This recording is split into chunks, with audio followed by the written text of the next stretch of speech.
You're listening to an Airwave Media Podcast. Ben Franklin's World is a production of Clio Digital Media, and support for this episode comes from the Massachusetts Historical Society, the first historical society founded in the United States in 1791. By the transitive properties of alliances, the Muslim ruler of Mysore, Hyder Ali, is basically George Washington's ally, or at least they all have the same enemy, Britain. And Hyder Ali is trying to make a name for himself in the very competitive market of Indian politics. He's a young ruler with a military background. He sees himself as a would-be sort of strong man who's much to be feared. And he sees the chance to capture some British forts as the chance to not only expand Mysore's territory, but make his name as a fearsome ruler who will be able to cow other Indian rulers to submit to him. He sends 80,000 troops to try to invade British Madras. And just for comparison of how large a number that is, George Washington has fewer than 10% of that number at Yorktown.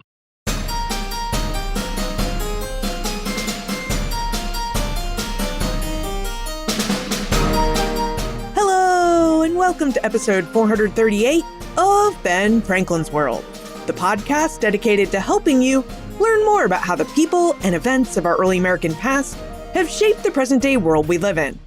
And I'm your host, Liz Covart. What if I told you that the American Revolution didn't just create the United States, it created Australia too? That's not a thought experiment, it's history. And it's one of the most surprising threads in a story that most of us have only ever been told in pieces. When it comes to the American Revolution, we learn about the 13 colonies' pushback against King George III in Parliament. We learn about the Continental Army, Valley Forge, and Yorktown. But we barely hear about the Haudenosaunee diplomat who held together a fragile alliance from Mohawk country until the war forced her into exile in Canada. Nor do we often hear about the Spanish governor who seized British Florida in a shock campaign that tied down thousands of British soldiers. Or about Hyder Ali, the Muslim ruler of Mysore in southern India, whose alliance with the French made him, by the network of wartime coalitions, the ally of George Washington. And we almost never hear about the 50,000 British convicts who were shipped to Maryland and Virginia prior to 1775, and how the cascading crisis of the Revolution led Britain to found a new penal colony at Botany Bay. The American Revolution was a world war. Its consequences reached every inhabited continent, reshaped empires, forced migrations, and planted the seeds for more than 100 declarations of independence that would follow over the next 2.5 centuries. So in this episode, my friend and colleague and co-founder of Clio Digital Media, Joseph Edelman, joins historian Richard Bell for a conversation about the Revolution as a world war. Rick Bell is a professor of history at the University of Maryland. He's the author of several books, including Steuben, 5 Free Boys Kidnapped into Slavery and Their Astonishing Odyssey Home, which was a finalist for the George Washington Book Prize and the Harriet Tubman Prize, and his most recent book, The American Revolution and the Fate of the World, a book that asks us to see the American Revolution not as a contained colonial uprising, but as a genuinely global event with consequences that still have ripple effects today. Now, during their conversation, Rick reveals why the Declaration of Independence was really a declaration of interdependence, and how the revolutionaries knew from the start that defeating the British would require building a global coalition. How Spain's campaign to recapture Florida and the alliance between France and the ruler of Mysore were essential pieces of the revolutionary strategy to defeat one of the world's most powerful military forces. And why the founding of Australia as a British penal colony is a direct consequence of American independence, and what that change of cause and effect tells us about how empires adapt when they lose. But before Joe and Rick get into it, a quick word about the History Explorers Club. Do you fall down historical rabbit holes? Do you devour history podcasts and biographies like they're nothing? Do you have opinions about early America that your family is just tired of hearing about? If so, you need the History Explorers Club, a community of people who already get you.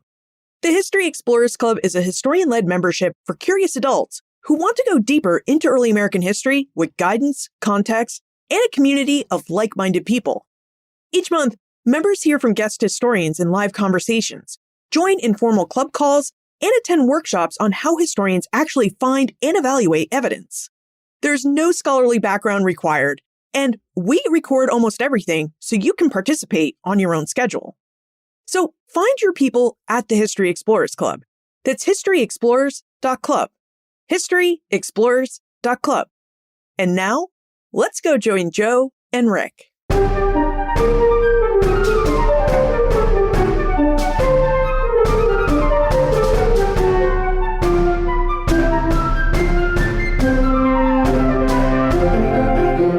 Our guest is a scholar with wide-ranging interests across early American history, and he's a professor of history at the University of Maryland.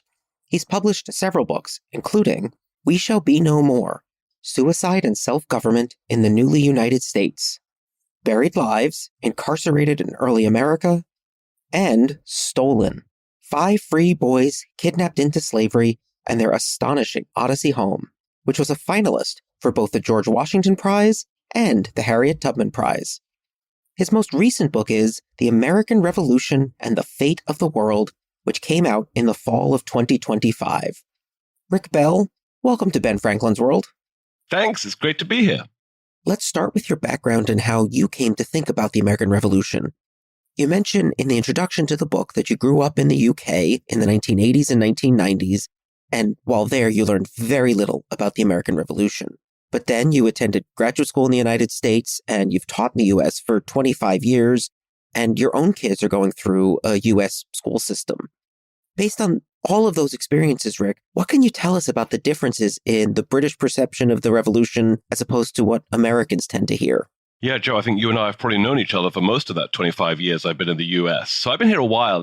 My kids are growing up going through schools in this country. My kids have thick American accents. They can only do British accents when they're making fun of their dad, so quite regularly.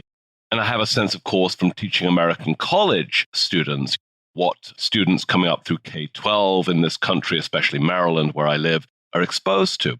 And I think there's plenty of US history content in that curriculum. That's quite different, I think, compared to what British kids got, at least when I was a nipper in the 1980s and 1990s. I'll give you one quick example of how I know that. I'm a big musical theater fan, as you probably know, Joe, and I remember when Hamilton transferred to the West End, to London, in about 2017, 2018, Lin-Manuel Miranda was giving interviews to the British press to promote the show, and he was publicly sort of chewing his fingernails, worrying about whether British audiences wedded to a heroic version of King George would respond favorably to his sort of demonic, psychopathic, kill your friends and family to remind you of my love version of King George. And I could have told him then, he needn't have worried. British audiences wouldn't know King George III if he punched them in the face. People of my generation, at least, certainly did not study the British Empire, the Hanoverians, King George III, the American Revolution, slavery, or any of it, actually, in that long 18th century context back in those days. So we were blank slates for the Hamilton musical, completely ignorant of who that guy on the horse is in Trafalgar Square. Turns out it's George III. And so when I was a boy, I learned next to nothing about any of the stuff I've now written a whole book about. So it's been quite the educational journey. You know, it's funny now that I think about it that as an American growing up, I only knew about a small slice of George III and his reign, but somehow I knew more than most British kids. Let's turn now to the book. In The American Revolution and the Fate of the World, you ask us to reframe the Declaration of Independence as a declaration of interdependence. Can you tell us what you mean by that term and how it helps us to understand better what happened in 1776? The phrase itself, Declaration of Interdependence, is one I borrow from the great Harvard scholar David Armitage in his book about the Declaration of Independence. But the concept it's communicating, I think, is pretty common to many scholars of the Revolutionary War, which is the idea that what happens in Philadelphia on July 2nd, July 3rd, July 4th, 1776 is not a magic trick. You don't just snap your fingers in the Continental Congress in Philadelphia and suddenly independence is occurring, right? A vote in Congress doesn't actually enact meaningful change on the ground. There's still a war going on. The British are very much invested in winning that war and obstructing the course of American independence. So at best, it's a promise, it's an aspiration, it's a goal, it's a mission statement. But to make that promise of independence real will require winning the war. And I argue in the book that the Patriots are certain and clear from the get-go that the only way to beat back one of the most fearsome militaries the world's ever seen is to invite as many international allies into this conflict as possible to form a coalition who can together rout King George's forces. And so we see that very clearly in the context of the Declaration of Independence. And again, this is familiar ground to many historians, right? There's a debate about what other motions are necessary for a vote on independence to be meaningful. And that debate, led by Richard Henry Lee of Virginia, is built around the idea that securing foreign alliances should be the other side of the coin. Declare independence, secure foreign alliances. Secure foreign alliances, declare independence. Two sides of the same coin. And so those motions are also being debated and advanced at the same time. We know that roughly 100 to 200 printed copies of the Declaration of Independence will be dispatched by the Continental Congress far and wide. Some of them will stay in what becomes the United States and be read to the troops and stuff like that. Several others will be distributed much further afield, intentionally, to the courts of Europe and to the press across Europe with the thought of trying to cultivate foreign alliances. So this formalizes or makes visible a long gestating campaign to draw foreign powers into the war. That begins before July 1776, and it only escalates afterwards. And it will ultimately culminate with the entrance of France into the war in February 1778 and Spain a year later, two transformative events which really shift the military calculus and the likely outcome, I think, significantly. That's a good segue to the rest of the book. You've organized the American Revolution and the fate of the world around a fascinating group of people, a large cast of characters. And in each chapter, you select one, sometimes two, who are representative of the place or the topic that you're discussing. Can you tell us a little bit about how you went about the selection process? What made one person stand out more than another as you were thinking about writing? I thought very hard about the organization of this book. And one thing it's not is a day-by-day slog from day one till day 1,000 of the American Revolutionary War, pit-stopping here, pit-stopping there, darting back and forth across the global canvas. I don't have every paragraph begin, meanwhile, in new place. I thought that would be very tedious for readers, and it wouldn't allow readers to approach the subjects of the global reach and resonance of the revolution with any, depth and nuance. So I made the decision to break this up into a dozen or so major themes or theaters or people or imperatives. So there's a chapter, for instance, about the loyalist diaspora. There's a chapter about the Trans-Appalachian West. There's a chapter about what's happening in West Africa, for instance. And wherever I could, Joe, I tried to pick one character to try to represent or embody the main thrust of what's happening in those theaters. In some places, there's too much going on. One character, so I picked a couple, but wherever I could, I tried to pick one. I'll give you one example of that. One of the final chapters deals with the fallout of the war for American loyalists who choose not to stay in what's now about to become the independent United States. They choose to leave for lots of reasons: persecution, intimidation, securing jobs and livelihoods and opportunities, reconnecting with families, you name it. And that creates what the scholar Maya Jasanoff called a loyalist diaspora. And we see about 60,000 American loyalists scatter to other parts of the remnants of the British Empire. And I chose to follow one family as they went to or aspired to go to several parts of that diasporic map. And I chose the family of Peggy Shippen. Peggy Shippen was a Philadelphia debutante with a penchant for high fashion and fancy wigs. There's a great picture of her in the fanciest wig you've ever seen on a human being. It seems to be about 4 feet tall. And she is from a loyalist-leaning family that becomes increasingly loyalist as persecutions against loyalists lead to hyper-partisanship in the war. And then she marries a patriot general. You know him, you love him, Benedict Arnold. And that really changes her life and his. She arguably is the one who suggests his treachery to him.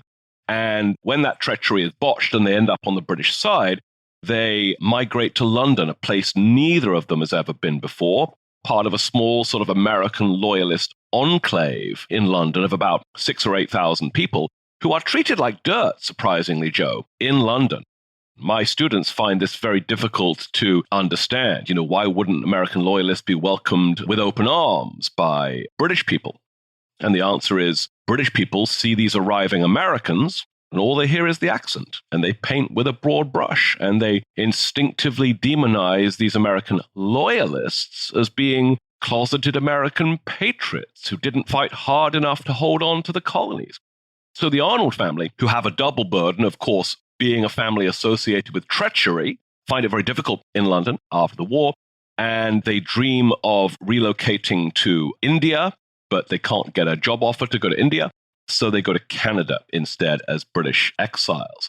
And so this sort of migration from one place to another, to another, to another, with dreams of going somewhere else, that's pretty common for these 60,000 American loyalists after the war. But telling 60,000 stories in 20 pages seems perhaps unlikely.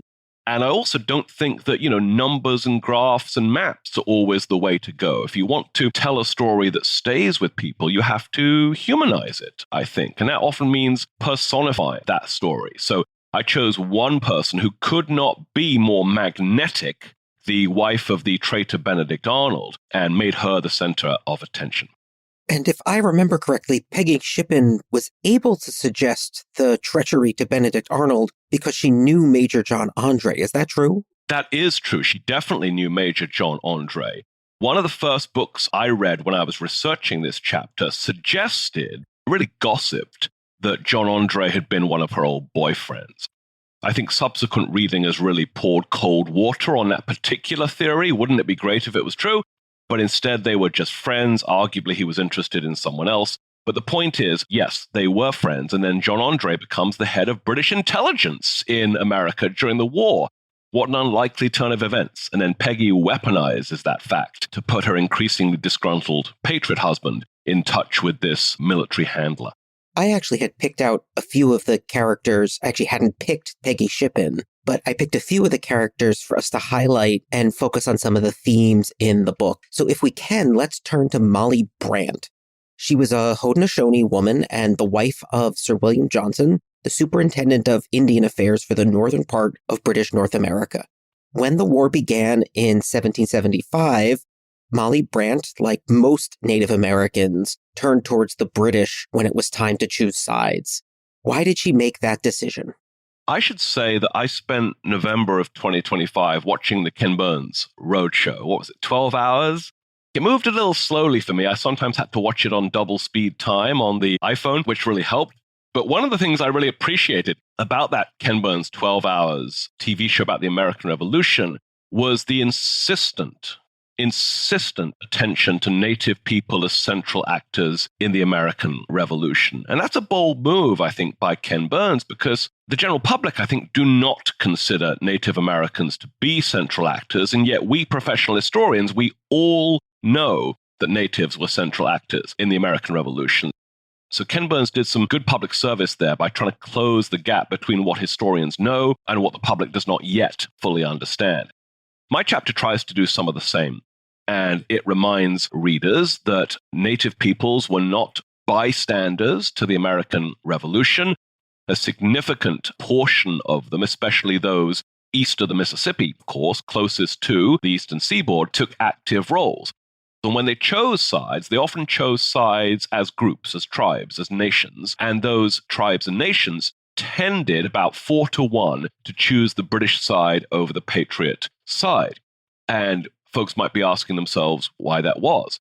I can tell you it's not because they love King George. It's not because they think he's the greatest thing ever or they owe some great debt of allegiance to him. Many native nations that ally with King George have only been in any sort of alliance with the British king for 10, 15 years since the end of the 7 Years' War, the French and Indian War. By the end of that war, Britain has cultivated some native allies to try to beat back the French. And Britain has learned the hard way the necessity, the value of having native allies when you're engaged in geopolitical warfare in North America. So Britain goes into the war hoping to cultivate native allies or hold on to existing alliances it has. And native nations in the Trans-Appalachian West go into the American Revolutionary War hoping that allying with the British king will be to their ultimate advantage against the tide of Western expansion, white migrants pushing beyond the Appalachians onto native land. Many of those white migrants embrace the patriot cause. They do so because they see Britain as an obstacle to westward settlement beyond the proclamation line of 1763, for instance. So native peoples are gambling that Britain is going to win the war against the patriots, and if native help proves determinant to the outcome, that there will be a debt of obligation that Britain will have to pay out in the form of significantly slowing westward migration into the Trans-Appalachian West. That's the gamble that native peoples are making. And of course, we know what they don't know and couldn't know, which is that Britain isn't going to win the war. It's going to lose badly. Thinking about Brandt specifically, what was her role within the Mohawk Nation? Did she have formal political or diplomatic power? Was her influence more from what we would call soft power? And from the British side, how did they navigate their own ideas of appropriate gender roles to interact with her as a Mohawk leader? Yes, that's a great question. So I think Molly Brandt makes herself into a central figure at the nexus of the Haudenosaunee, the Iroquois Confederation, and the British Crown. She makes herself into a power broker. She could have kept her head down and stayed out of this, but in fact, she wades into the business of holding together an alliance between Britain and the Haudenosaunee that was being frayed and tested and tensed by the mounting war. And she does so through, I think, two channels of social and political authority. One is the one you mentioned. She was the common law wife of a British diplomat named Sir William Johnson, who dies on the eve of the war. So she had the 18th century equivalent of a Rolodex full of British officials and some familiarity and even perhaps some love and loyalty for some of those individuals and the British perspective on the crisis of empire. But she's also her own person, of course. She's making independent choices. She's not a stooge for anyone. And she's drawing upon her own connections on the Haudenosaunee side, particularly through her stepfather. Her stepfather was a sachem, a significant figure, a political leader within the Mohawk. And so his stepdaughter, therefore, has already some political and social capital. I think many of your listeners know that the Haudenosaunee are, broadly speaking, matrilineal. They embrace the role of clan mothers in certain contexts here. So women enjoy elevated political influence, certainly compared to any British political system or American colonial political system. So she leverages those networks, those connections, those platforms, and she speaks out again and again within the Haudenosaunee community to try to vest them to the British cause. She gathers military intelligence for one side and then the other. She persuades one of her children to take up arms against the Patriots. And I should say that her brother Joseph, who many people may recognize as Joseph Brandt, the famous Mohawk warrior, is the other half of the relationship here. Joseph Brandt usually sucks up all the attention in historians' work on Native Americans' roles in the American Revolution, but it turns out that his sister Molly is just as important, trying to hold that fragile alliance together for just long enough for them to beat the Patriots back and stop the path of Western settlement.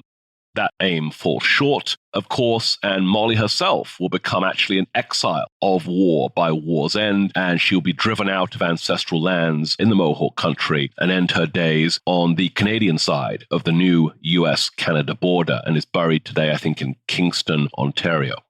We're jumping around a little bit, so let's talk next about Friedrich Wilhelm von Steuben, known usually as the Baron von Steuben or von Steuben, as Americans would sometimes say. When we're talking about German participation in the Revolutionary War, most Americans think of the Hessians, the mercenaries that the British hired for their army. But Steuben fought for the US in the Continental Army and had a very particular role. Can you talk a little bit about what he did, Rick, and what the German calculation was in terms of him deciding to come fight for the Americans? I think the best way to answer that question is to think about the word mercenary, especially in the context of German mercenaries. I think when we in America use that phrase mercenary, we're drawing to mind images of the Hessians, the 30,000 soldiers from 6 different German states who were rented by their princes to serve on King George's side. But if you look up the word mercenary in a dictionary, what the Hessians do is not a good fit.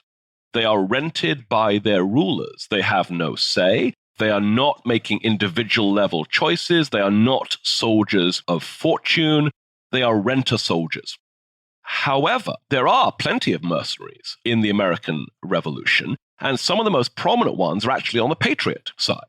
If a mercenary means an individual making a choice to take their military talents to one side, that defines the Marquis de Lafayette, it defines Casimir Pulaski, Thaddeus Kosciuszko, excuse my pronunciations, and it defines Baron von Steuben, who's a Prussian captain. Actually, he's an unemployed former captain who's very much looking for work. And his search for work for someone who will give him a paycheck to do military stuff leads him to a job interview in Paris with Benjamin Franklin and Silas Deane. And then after some extraordinary events involving some very inflated letters of recommendation, he ends up at Valley Forge as the newest European officer volunteer for George Washington to sort of size up. Is this guy for real? Is he going to help me level up my army? Or is he another European fraud who's made up a bunch of lies about what he can do and will let me down? So the Baron's a totally fascinating guy. He's also one of the most charismatic individuals we know of in the war. People around him flock to him and are bedazzled in one way or another by his personal charms and professional abilities. He certainly has a flair for the dramatic, for the theatrical. Right before his job interview, actually in York, Pennsylvania, this is his final round job interview. The first one's in Paris, the second one is in York, Pennsylvania. He buys a new uniform and sticks a giant, military-looking cross on the side because he wants to look like he's straight out of central casting. So I love the theatrical element that the Baron brings to his embodiment of what a European military officer / aristocrat should look like. But he's also not a phony. He's not a fraud. He's got the goods. He's a highly skilled, highly talented, decently experienced European officer from the finest army in Europe. That's the Prussian army. And he lends his talents to the Continental Army. George Washington sees what's on offer here, seizes it with both hands, right? One quality we look for in commanding officers is knowing talent when they see it and hiring it. And George Washington's decision to embrace the Baron at Valley Forge is a great example of that. And then the story becomes more familiar, right? That's when Baron Steuben starts drilling the troops at Valley Forge and trying to inculcate to them some of the basic skills of the Prussian military, like how to march in good order, how to turn and lock and load, how to retreat under fire. Basic stuff that often is at odds with the very confused, disorganized drilling practice they might have had in different colonial level companies. It's hard for us to remember today that the Continental Army is not really one army. It's like 13 armies glued together. So the Baron's job is really to create one, for lack of a better word, national army out of those constituent elements. And we see the results of that at Monmouth, and we also see the results of that in the general cohesiveness and stick-to-itiveness and resilience of the Continental Army in the months that follow. So a fascinating guy, and I put him at the center of my chapter on sort of European officers loaning themselves to the Continental Army. Steuben is also an example of these myths of the revolution that you talk about at various points in the book. Steuben shows up, and suddenly the Continental Army is well-trained like magic. You describe these as stories that stick to the American Revolution like glue. So I guess my question is, what's wrong with these myths, and how can we adjust these stories to think about the nuances of what's happening in the past, to get a better understanding of the past, of what's a myth, of why and how those myths operate? For the Baron, of course, the myth is that he whips the Continental Army into such amazing fighting shape that they vanquish everyone who comes before them after Valley Forge, right? Implying, for instance, that Monmouth is a great victory, which would be news to everyone there. So instead, I think the Baron's contribution is not creating an invincible fighting force, but a fighting force that won't fall apart. And that's important too. So yeah, the history is always more nuanced and complicated. And myth and history are often at odds with one another. And I think that's really true for the American Revolutionary War in particular. All wars, all American wars, all British wars create myths and war heroes and war stories and stuff like that. But the American Revolutionary Wars created that exponentially because the American Revolutionary War isn't just any war. It's also this nation's origin story, this nation's creation story as well. And every post-colonial nation, and the US is arguably the first post-colonial nation, has an imperative to create origin stories which are useful, right? To tell subsequent groups of citizens who they are, where they come from, why they're important, to give them a story about their nation's founding, which helps them understand who they are in their modern worlds. And we're seeing it happen in the American Revolution, and we're seeing it happen for the 250 years after the American Revolution. That process of mythologizing the founding fight starts right away. We can see some of the first historians of the war, like Mercy Otis Warren and David Ramsey in the 1780s and 90s. They're already mythologizing that war in ways that turn it into a series of iconic set pieces in which what was actually a sprawling global war becomes a narrow, arguably sort of nationalist set of myths in which plucky homegrown heroes take on all the king's horses and all the king's men all on their own, which, again, would be news to Washington and Franklin, who spent the entire war trying to get other people to come and participate as well. So what I can say is that having spent years working on this new book about the global reach and resonance of the American Revolution, I came away from learning all this stuff with the profound conviction that the American Revolutionary War is way more interesting than I thought it was. Because it's so much wilder, broader, more unpredictable, I find it more compelling as a result. And I think, all of us in the history business, like you and I, Joe, we have some degree of professional obligation to be the people who say, okay, myths are cool, myths have a purpose, but history does too, facts do as well, truth does. I think history's job sometimes is to challenge people's preconceptions, to rub up awkwardly against the myths that pop culture might have circulated. And that's why even Ken Burns' show has rubbed a few people the wrong way, right? Because it sometimes ran up against what people thought they knew. But I think history is much more interesting as a result. I can't speak for you, but my experience at least has been that most people are interested in the complexity, are interested in the ways in which the myths and reality are in conversation with one another. And I think young people most especially, right? I teach college for a living, and I find young people incredibly open-minded, incredibly curious, incredibly interested in not taking what they've been told for granted, but show me the receipts, show me the evidence. Doesn't this change the story? So I think that gives me a lot of confidence, actually, in our future citizens as they grow up to become voting age voters, that they're not willing to just take what is being offered in pop culture and be satisfied with that. They're pushing for answers, asking tough questions, and demanding, why haven't I been told this before? Thanks for sharing those thoughts about the relationship between myth and history, Rick. I do have to tell you, one thing that is definitely a reality is that it's time for us to thank our episode sponsors, and then we'll come back and continue our conversation. That question, why haven't I heard this before, is really at the heart of what we try to do here at Ben Franklin's World. And it's exactly the question that drives the work that historians like Rick Bell do. Now, I'd like to take a moment to talk about what makes this podcast possible.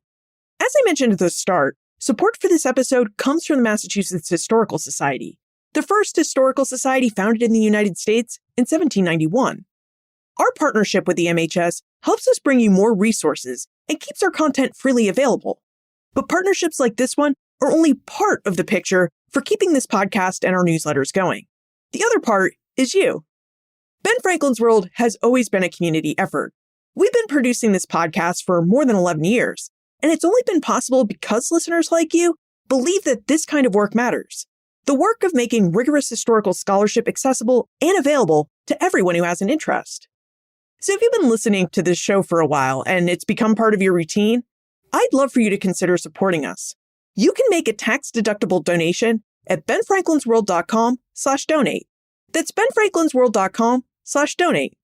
Every bit of support helps. It helps us keep the lights on, bring in great guests, and continue to offer our episodes and resources for free.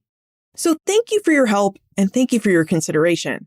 And a sincere thank you to Nolan C., Jacqueline C., Jane C., Susan C., Nathaniel C., Frank C., and Ginny C. for your generous support. Thank you for making this work possible. Thank you for donating. Rick, once we expand the field of vision for the Revolutionary War to think about it as an armed conflict, we go beyond thinking about it just as the 13 states that become the United States to include the Continental Army, the British Army, the French Army and Navy, and one more European power, and that would be Spain. John Ferling talked with Liz about this topic a little bit in episode 432, but I'd like to ask you as well about Florida. As an American growing up in the 90s, I can say with some confidence that we did not learn very much about the role of fighting in Florida. I grew up in New York. I'm not sure if in Florida they talked very much about Florida. The way you describe it, though, it's crucial to the outcome of the war through the person of Bernardo de Galvez, who led the Spanish forces in North America and led a campaign to capture the Gulf of Mexico port town of Pensacola. So, Rick, can you tell us why Pensacola was so important to the Revolutionary War effort? We are in the midst of a little boomlet of new scholarship about the Gulf Coast region of the United States in the Revolutionary era and about the Spanish alliance as well. So I think not just of John Ferling's work, but also of Larry Ferreira's book, Brothers at Arms, a couple of years earlier, and a super important book by Kathleen Duval called Interdependence Lost. I'd recommend all of those to people listening who want to go deeper on this. So what we've all been saying is that the Spanish role in the Patriot strategy to win the American Revolutionary War is actually essential. At its push, most folks know that France is involved somehow. We think of Rochambeau or Lafayette or Yorktown or something like that. Spain is sort of the forgotten partner, and it's an essential partner because Spain, first of all, has its own empire in the Americas, which gives it lots of bases to attack and defend. Spain has a massive navy, much of it concentrated in the Caribbean. Spain's also very rich as a result of all the gold and silver being extracted from Mexico and Peru. And Spain is very angry at Britain, its longtime geopolitical rival in the 18th century, for seizing former Spanish possessions in previous imperial wars that Spain would very much like to get back.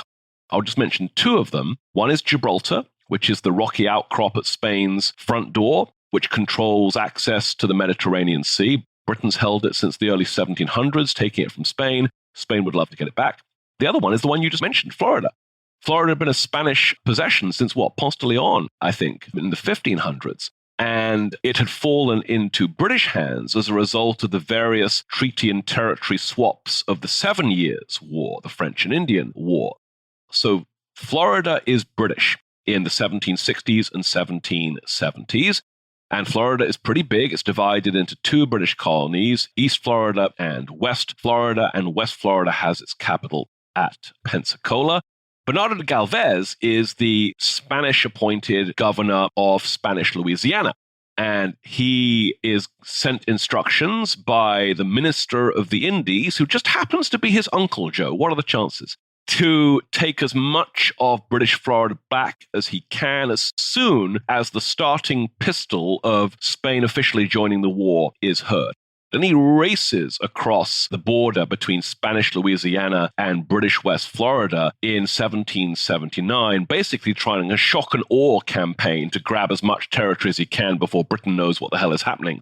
And it proves to be remarkably successful. And that will culminate in a long siege and successful for the Spanish siege of British Pensacola a couple of fighting seasons later. So Spain is seeking to really recover through force territory lost to Britain in previous wars. And there may be some listeners who say, well, what does this have to do with the American Revolution? Spain and Britain have been fighting each other for a long time. Isn't that just more of the same? And I think that's, on the one hand, completely correct. Spain and Britain have been fighting each other for a long time, just like Britain and France. But it's also true that the American Revolutionary War is the opportunity and the permission structure for Spain to try to deliver those results. And every time Bernardo de Galvez is on the offensive in one British colony, like British Florida, that means that the British Empire is having to divert not just mental energy, but money and material and soldiers and sailors and supplies and ships to holding on to British colonies that were not rebelling. British Florida was not rebelling. It was not one of the 13 rebel colonies. It was pretty chill for the most part. Same for the Caribbean, by the way. Think of Jamaica, think of Barbados. But the entrance of France and Spain puts every British colony around the world in play and forces Britain to actively defend them. So we see, Joe, that by the end of the war, Britain is directing the fortunes of, I think, 100,000 troops, but only 30% of them, only 3 in 10, can be spared to try to rout the insurgents in the 13 rebel colonies, because the rest of them are trying to hold on to British possessions in places like Florida and Gibraltar and India, and actually the south coast of England itself, for that matter.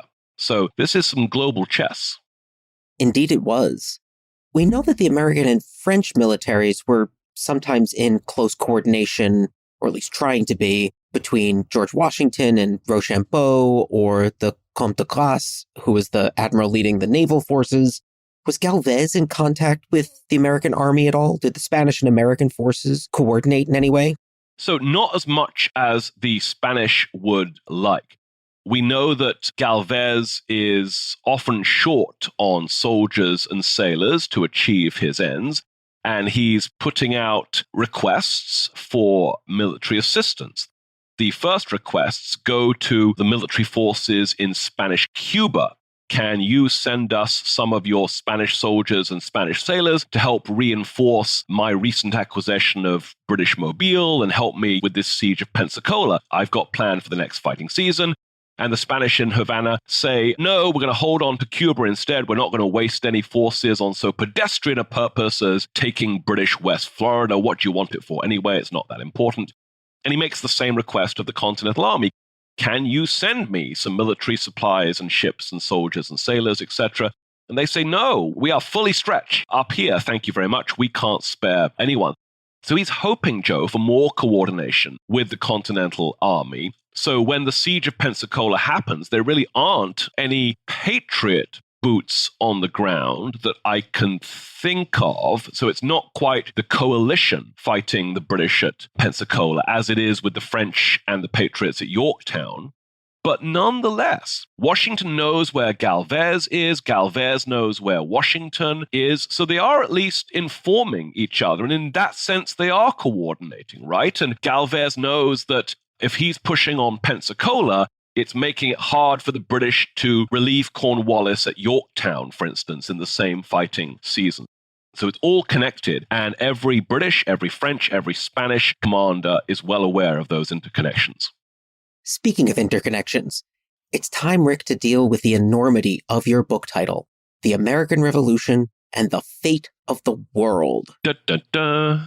Yes, it's always nice to be modest, Rick, and as a reminder to our listeners and potential readers, the good news is that does not mean that the book is 15,000 pages long. But let's go to the world. Let's go far afield from the eastern half of North America, which is the traditional setting for the American Revolution, and go past Western Europe, where we have some idea of things going on with Franklin and Adams and European military conflict, all the way to the Indian subcontinent.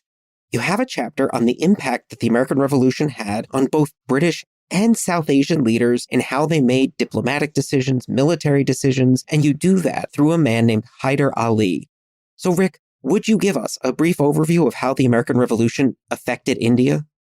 Absolutely, yes. And that claim in the title that the American Revolution has a connection to the fate of the world, I should say for the record, that's a Jefferson quote. Jefferson's talking about the global impact of the Declaration of Independence, for instance. He says it's an instrument pregnant with the fate of the world. So I was, channeling Thomas Jefferson. India is completely fascinating. And I think we in the United States really have not given nearly enough attention to the sort of Asian dimensions and Asian theaters of this global war. Despite the fact we know that it starts as a result of the importation of Chinese tea via the British East India Company, which results in the Boston Tea Party. And India remains a central theater of the conflict throughout the war. particularly when France joins the American Revolution in 1778, because France's American empire, think of Canada and the Caribbean, has been contracting somewhat in recent years. Think of the loss of Canada in the 1760s. Whereas France has been expanding its footprint in India, at the same time, Britain has been expanding its footprint in India. Both of them are competing for territory and market share with a series of Indian princes who control their own autonomous kingdoms there as well. And it's hotly contested ground. And so when France sides with George Washington in America, it also goes to war with Britain in India. France is trying to seize British strongholds. There are 3 of them: Madras, Calcutta, and Bombay. And Britain is trying to seize the 5 French outposts around the Indian subcontinent's coast as well. And Indian rulers are seeing opportunity. If France and Britain are suddenly fighting each other, maybe we can expand our territorial footprints or push one or both of them back into the sea for good. So there's all to play for in the American Revolution in India. And this will all come to a head when the French, now allied with Washington, are able to persuade one prominent Indian ruler from an increasingly ambitious kingdom called Mysore in southern India to join them in a formal alliance. So Mysore, if it allies with France, which means that by the transitive properties of alliances, the Muslim ruler of Mysore, Hyder Ali, is basically George Washington's ally, or at least they all have the same enemy, Britain. And Hyder Ali is trying to make a name for himself in the very competitive market of Indian politics. He's a young ruler with a military background. He sees himself as a would-be sort of strong man who's much to be feared. And he sees the chance to capture some British forts as the chance to not only expand Mysore's territory, but make his name as a fearsome ruler who will be able to cow other Indian rulers to submit to him. He sends 80,000 troops to try to invade British Madras. And just for comparison of how large a number that is, George Washington has fewer than 10% of that number at Yorktown. So this is a big deal for this highly militarized kingdom of Mysore to wade into the war. And then I explain how far he gets in that attack on Madras, what happens when he unexpectedly dies, and what happens when his no less ambitious and militant son, Tipu Sultan, takes over. It's quite the story and required me to, wrap my arms around a massive body of reading by scholars of India, many of them based in India itself, of course, many more of them based in Britain, which of course has strong ties to the Indian subcontinent. But we in America, I think, have forgotten this theater entirely. Were Americans and Indians of the era aware of what was happening in each of these places? Is there news traveling and making it into the court and newspapers of either South Asia or North America? You would assume not, right, given the distances involved, right? You can't jump on an airplane and be there in 12 hours. There's no X or blue sky or cables or telegraphs. So the distances involved, you would think, would preclude that sort of information sharing or mutual awareness. And yet, the 18th century is an amazing place. The 18th century is actually globally connected. It's connected by people, by ideas, by commerce, by ships, by messages. So we know that Indian commodities, think of fabrics woven in Bengal, are being offered for sale in Philadelphia as the latest fashions in the 1760s and 1770s. We know that news from India during the 7 Years' War, where India is a major theater, is all over the newspapers, not just of London, but also of New York and Charleston, etc., making a household name of folks like Robert Clive from the 1760s.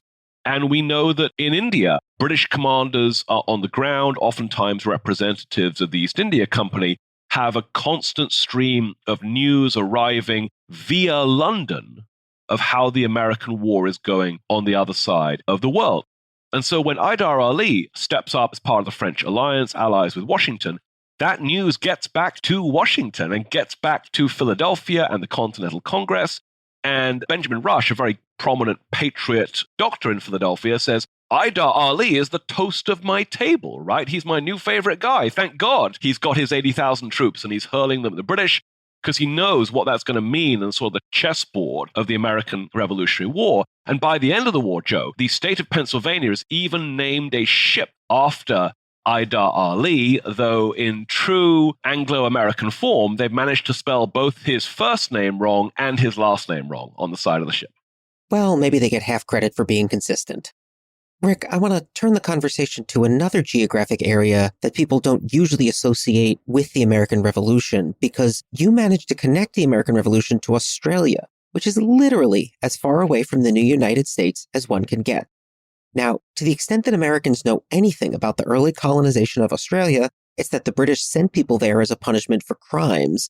I mean, no offense to any of our Australian listeners, that's simply the story we've been told. So Rick, what can we learn about the American Revolution from Australia, and what can we learn about Australia by putting it into the context of the American Revolution? This was one of my favorite chapters to write, and I wrote it relatively early, even though it comes quite late in the batting order in the book. And it was sort of proof of concept, really. If I can write a chapter showing the very strong connections between the American Revolution and the birth of Australia as a British colony, then if we can make that connection over, 12,000 miles or something like that, then we can do lots of things.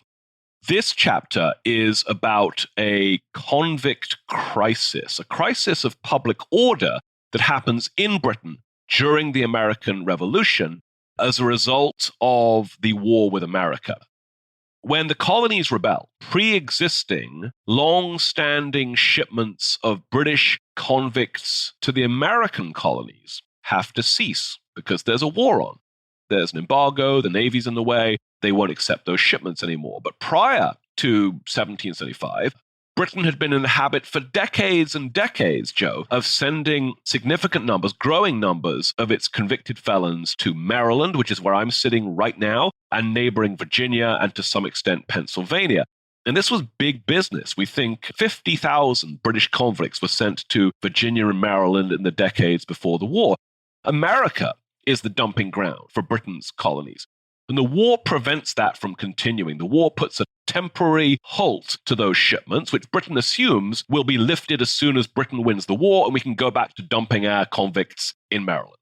So throughout the war, Britain is continuing to convict people of crimes, continuing to sentence them to penal transportation, but has nowhere to send them. So Britain has to come up with all sorts of creative/barbaric stopgap measures, which involves creating temporary floating prisons in demasted cargo ships on the River Thames and other British rivers as temporary holding sites for the convicts it fully expects to send to Maryland as soon as Britain wins the war. But Britain keeps not winning the war. For years and years, Britain keeps on not winning the war, and eventually it loses. And when it loses, it's still got thousands of convicts in floating hulks who need to be sent somewhere from the perspective of the British justice system. There are no purpose-built penitentiaries in Britain, and no one has money to build any, even if they could conceive of them at this time. So British officials, especially justice ministers, are scouring their atlases for other places they could send these convicts. And we know from the work of the terrific scholar Emma Christopher, who wrote an excellent book called A Merciless Place about this transitional period, that Britain tried everywhere. It tried 7 different destinations as new places to send those convicts. Many of them in West Africa and Southern Africa, others in the Americas. Think of Honduras, for instance. None of them succeed. They all have their own problems, which I won't go into.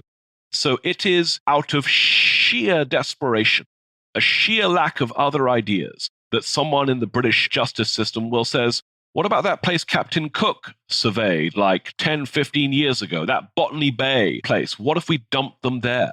And that's literally how British policy is made. What if we dumped them there? Almost no one making that decision knew what the hell Botany Bay was, had never been there, never seen it with their own eyes. They knew almost nothing about the interior. They assumed, wrongly, that it was largely uninhabited. And they send, I think, 700, 800 convicts on a one-way journey across the world as the first sort of foot soldiers of a new British colony, which will become the Australian colonies. and it's founded as a prison colony to ease the convict crisis in Britain directly caused by the American assertion of independence. That pivots to one of the larger themes in the second half of the book, Joe, which is that while the British Empire is deeply challenged by the American war and by the independence of 13 colonies and the loss of those 13 colonies, the British Empire does not collapse in 1783. It will actually expand dramatically in the years after 1783, and Australia marks just one example of that strange pivot after the loss of the American colonies. For any listeners who are not familiar with Australian geography, Rick, where is Botany Bay? Is there a modern reference point that we could use to think about where in Australia this is? So Botany Bay is not too far from Sydney. Back then, they were two distinct places. Sydney was known as Fort Jackson or Port Jackson. Botany Bay had a decent natural harbour, but Port Jackson had an even better one. So once the first convicts in the First Fleet in 1788 land at Botany Bay, much to the consternation of the Aboriginal people who actually lived there, they quickly realized that Port Jackson, about, I think it's 40 miles away, is a much better location, so they relocate to Port Jackson. So the Sydney township is basically the first penal settlement, even though Botany Bay is the point of landing, if you see the difference there. And there's a play on in New York City called The Visitors, and it's part of an off-Broadway season. And it imagines and dramatizes the thoughts and actions of the Aboriginal people on the cliffs watching that first ship arrive in 1788. I also narrate that scene in my book, but Botany Bay certainly wasn't vacant, virgin land, uninhabited. It was a living community home to the Eora people. So it's a reminder that British colonialism still has a lot of dark days in front of it. As you've just said, one of the themes you're drawing on across the book is the persistence and reshaping of the British Empire. We've spent most of our time talking about individual chapters, and each chapter has its own deep well of scholarship that you're building on, to the point we could do a full hour about each of the individual chapters and the stories that you tell. Before we conclude, Rick, I want to give you a chance to talk about a few of the themes that cut across all of the chapters that you draw throughout the book.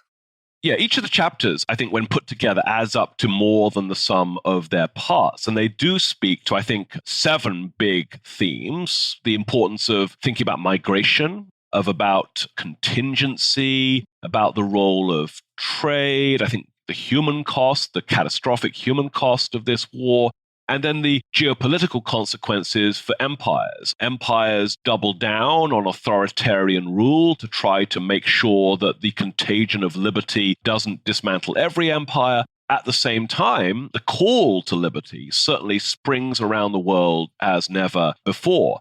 If the American Declaration of Independence is the first Declaration of Independence, and David Armitage thinks in many ways it is, then today there are 100 post-colonial nations in the world that have their own declarations of independence modeled in some ways on the American one.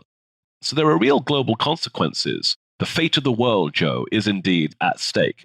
But one thing I think that's really easy to grasp from a book like this, which should nonetheless seem new, is to recognize the role of naval power. When you look at the war in global terms, you're forced to break out of the I-95 Excella corridor from Washington to Boston, right? And oftentimes you find yourself at sea.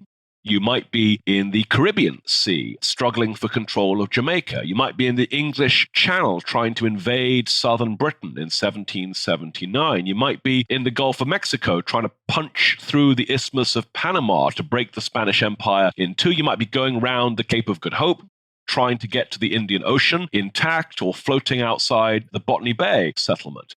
And one obvious takeaway from a global look at the American Revolution is the importance of sea power as a key to military success in the great age of sail. And I argue in the book that what happened at sea was often just as important as what happened on land. That gives us a chance to move into the time warp. This is the segment of the show where we ask you a hypothetical history question about what might have happened if something had occurred differently or if someone had acted differently. And Rick, I want to come back one last time and take the fate of the world and put it back in your hands and go to the big counterfactual of the American Revolution. What if the British had won? Now, I want to give you something concrete to work with. So let's say that the British were successful in defeating Washington and the Continental Army during the New York campaign in the summer and fall of 1776. At some point on Manhattan Island, the British catch the Continental Army. Washington doesn't get away. The revolution fails. What might that have meant for people in the rest of the sphere of British influence, including the people in the book that you talk about in West Africa and India and in Australia? So as hypotheticals go, it doesn't get much bigger than that. I don't know how many episodes you guys have done by now. Have you ever asked a bigger hypothetical than that? I don't know. All right. So, wow, we could say absolutely anything here. And we can't rerun the experiment, right? History's not lab science, right? You can't change one variable, run it again and see what happens. So I could say absolutely anything here and no one can write in and say, how dare he?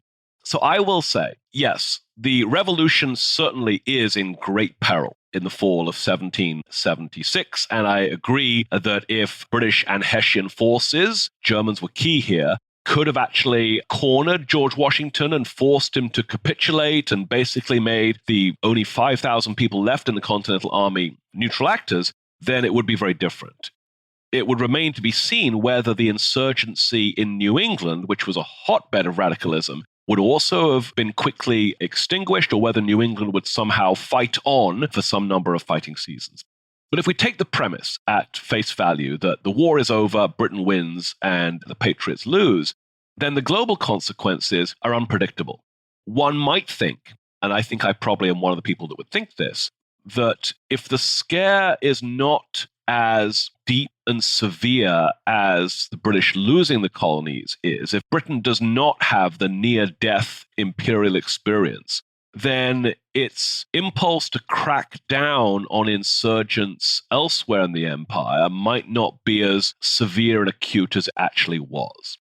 In Ireland, for instance, we know that Irish Presbyterians will test the limits of British authority during the war and subsequently, and that when Britain loses the war, Britain will crack down on those insurgents in Ireland with everything they've got, trying to prevent Ireland from toppling the way the American colonies did. But if the American colonies don't topple, maybe the impulse to crack down on Irish resistors is less. So things in Ireland may have come out differently. We could say the same in India, perhaps. Britain sends a huge number of troops to India after the war for the purposes of holding on to Madras, Bombay, and Calcutta, having just lost 13 colonies in North America. Maybe it wouldn't feel quite that same impulse to fill its 3 British outposts in India with as many troops as it did if those 13 American colonies were still under British control. And the consequence of that might be that Britain wouldn't have the manpower to expand in India as rapidly as it does after 1783. And that native Indian actors would have sufficient manpower to hold Britain at bay for longer, for instance. So the coming of the Raj, which is Britain's formalized control over India in the 19th century, may not happen on the same timeline. All of these things are possible. Prison shipments could have resumed to Maryland. Maryland would continue to fill with Britain's convicted felons, and Australia as a British possession maybe would not have occurred in the same way. These are all hypotheticals, of course. I could say one more thing, which is that despite all that, I think that empires are unstable. Joe, I think if independence didn't happen in the 1770s and 1780s because of the events you suggested, that's not to say they wouldn't try again in the 1790s or the 1800s or the 1810s. And we do have some examples of that from the other side of the world. In 1857, there is a major insurgency against British rule in India. The British call it the Indian Mutiny. Many Indian people call it the Indian War of Independence. It's unsuccessful. They crack down and think that they've put the genie back in the bottle. But you can't ever put the genie back in the bottle. And it will only, I think, polarize and radicalize people in India to demand independence again and again and again and again until they get it under the era of Gandhi and Nehru in the 1930s and 1940s. So I think empires are unstable. I think empires rest on a regime of coercion and extraction and oppression. And people don't like being treated like crap. And so eventually that's going to come back and bite those imperial powers in the you-know-what.